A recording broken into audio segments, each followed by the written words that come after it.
Olá, sexto ano. Então, aqui é a professora Jéssica Paixão e vamos entrar no módulo 6 do caderno pedagógico, falando um pouquinho sobre solo, né? Sobre a formação do solo e sobre os tipos de solo. Bom, lembrando do conceito dos módulos anteriores, intemperismo é o processo de transformação do solo e das rochas. E como esse processo, como alguns agentes conseguem fazer essas transformações e formar o que a gente chama de solo, de relevo, de montanhas. Primeiramente, nós temos tipos de agentes diferentes. Nós temos agentes físicos, que podem ser vento, água da chuva.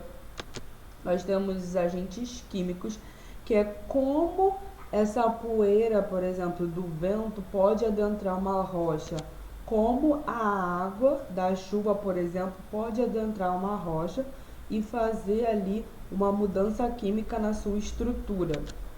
E os agentes biológicos, que são fungos, bactérias, que nós sabemos que existem no solo e que podem alterar a estrutura desses solos. Então, são tipos diferentes de agentes. Então, o intemperismo físico, ele é formado por agentes físicos. O intemperismo químico, ele é formado por agentes químicos, tá bom? Então, no processo de formação do solo, a gente tem sempre uma rocha matriz, como está nessa figura aí mostrando lá no número 1. Lá naquela rocha matriz é onde vão sofrer os processos de desgaste, que podem ser por agentes físicos, químicos e biológicos, como estudamos anteriormente. E aí, o que acontece? Com esses processos, com o intemperismo acontecendo, gradativamente esses grãos vão se acumulando na superfície e formando o que a gente chama de matéria orgânica. Com o passar de mais tempo, nós temos o resultado dessa formação dos solos. Então, o solo ele vai ser dividido em 3 matérias principais. A primeira camada é a camada mais superficial, é a última figura aí lá embaixo dessa imagem. Ela é rica em matéria orgânica. O que é matéria orgânica? É tudo aquilo que é vivo. Então, no caso aí, a matéria orgânica são a nossa vegetação, as bactérias e os fungos são matéria orgânica. A porção intermediária, no caso, reúne algumas características, algumas rochas desse solo, como, por exemplo, o ferro, que é o mineral importante para a formação. E por último, nós temos lá a camada mais profunda, que é onde nós temos a rocha matriz, que é a rocha que deu origem a esse solo. Então, eu falei ali sobre o composto ou componente orgânico e inorgânico. E agora a gente tem que entender isso, a gente tem que ter em mente qual é essa diferença. O componente orgânico são todos os seres vivos que habitam aquele solo. Por exemplo, no nosso dia a dia, como a gente pode diferir o orgânico do inorgânico? O orgânico é tudo aquilo que, se eu deixar com o tempo ali, quando ele parar de ter vida, ele vai apodrecer. Quem acontece isso com quem? Se a gente deixar um animal morto, por exemplo, em uma tal região, ele vai apodrecer com o passar do tempo.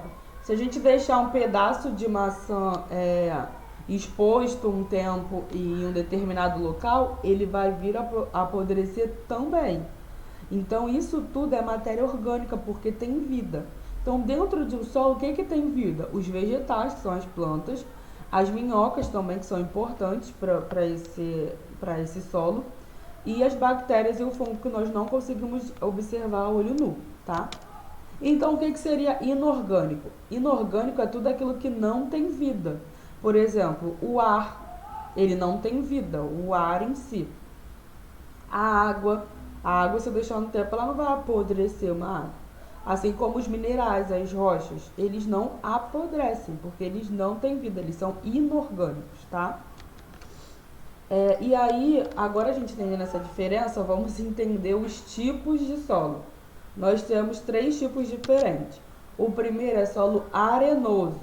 Olha o nome dele, já diz qual é a sua principal composição. O solo arenoso tem 70% de areia. Ele tem pouca matéria orgânica. Matéria orgânica é o quê? Ele tem pouca vegetação, ele tem poucas bactérias, poucos fungos e ele é muito permeável. O que significa? Se eu jogar uma grande quantidade de água nesse solo, essa água vai adentrar todo esse solo, porque ele é muito permeável. E esse solo, normalmente, ele é impróprio para o plantio. Não é o solo ideal para a gente realizar uma plantação, por exemplo. Nós temos o solo argiloso, como o nome já diz. Grande parte da sua composição é por argila. Ele é pouco permeável. O que acontece? Se eu tiver dois tipos de solo em dois potes diferentes, um solo arenoso e um solo argiloso, se eu jogar uma quantidade de água, o solo arenoso vai captar aquela água toda, vai entrar no solo todo. O solo argiloso, ele não vai reter água, ele vai deixar a água lá em cima na sua superfície, porque ele é pouco permeável, ele não permite que a água entre. Esse solo, alguns tipos de solo argiloso são bons para o plantio e a cor desse solo vai depender do tipo de argila, tá bom? Normalmente é uma cor mais barrenta. Nós temos, por último, o solo umífero, ou também conhecido como humoso em alguns livros. Ele é rico em humus, por isso que ele tem esse nome. Humus significa matéria orgânica. Quando a nossa avó, nossa mãe vai realizar uma plantação, nós observamos que o solo que ela usa, a areia, a terra que a gente chama, ela é bem pretinha. Por quê? Porque ela tem muita matéria orgânica, ela é boa para plantar, entendeu? Porque, na verdade, ela é apropriada para o plantio. Se ela usar um solo arenoso, ela não vai conseguir botar uma muda e aquela planta consiga crescer. Por isso que ela prefere a terra que contém matéria orgânica, tá? Que é o humus. E aí aqui só tem algumas figuras para vocês identificarem os tipos de solo. Primeiro, arenoso, segundo, argiloso e o terceiro, umífero. E a minhoca, ela é muito importante para esse solo. Ela fica cavando buraquinhos quando ela sobe e desce. E isso permite que quando vai acontecer o fenômeno de irrigação, quando a nossa avó vai jogar água ali, vai absorver a água nas raízes das plantas e elas vão crescer com mais facilidade. Bom, para a gente ter um próprio bom para o plantio, nós precisamos preparar esse solo. Para isso, nós precisamos de coisas importantes. Por exemplo, existe uma etapa que se chama aração. O que é aração? É quando eu descompacto um solo. Quando o solo está muito fechado, eu preciso criar aberturas nele para o melhor desenvolvimento das raízes. Para isso, eu posso usar uma maneira manual, que é com enxada, como na primeira figura. Na figura B, é uma maneira utilizando animais, tá? Eles vão passar ali andando e vão auxiliar nessa descompactação do solo. Ou, para quem realiza em plantações grandes, existem esses materiais mais complexos, como essa última figura, que também são caminhões que facilitam essa aração do solo. Bom, nós temos uma outra preparação, que é irrigação. O que significa irrigação? Significa fornecer água às plantações. E a gente pode fazer isso de maneira diferente, ou com canaletas, que são normalmente menorzinhas, que normalmente em filmes aparece lá no jardim, naqueles jardins de pessoas ricas, né? Ou por esguinchos. Esguinchos são esses maiores que ficam rodando, tá? Então, irrigar significa dar água àquela plantação. E drenagem é ao contrário de irrigar.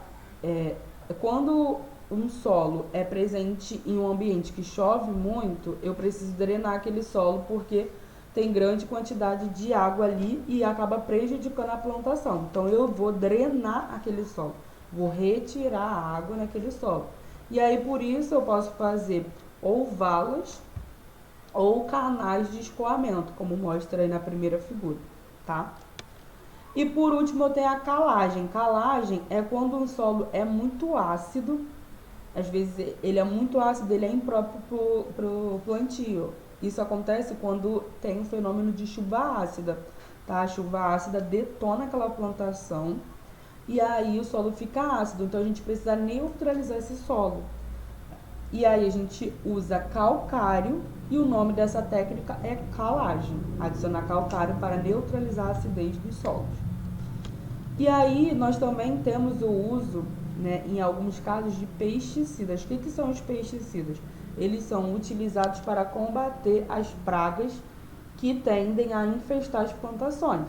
Só que esse uso ele precisa ser estipulado, a quantidade certinha, porque se ele for usado em uma grande quantidade, ele pode, na verdade, contaminar aquela verdura, aquela fruta e vir a causar problemas para o humano que vai consumir aquela verdura, ok? Então são maneiras de facilitar, de ajudar o melhor plantio.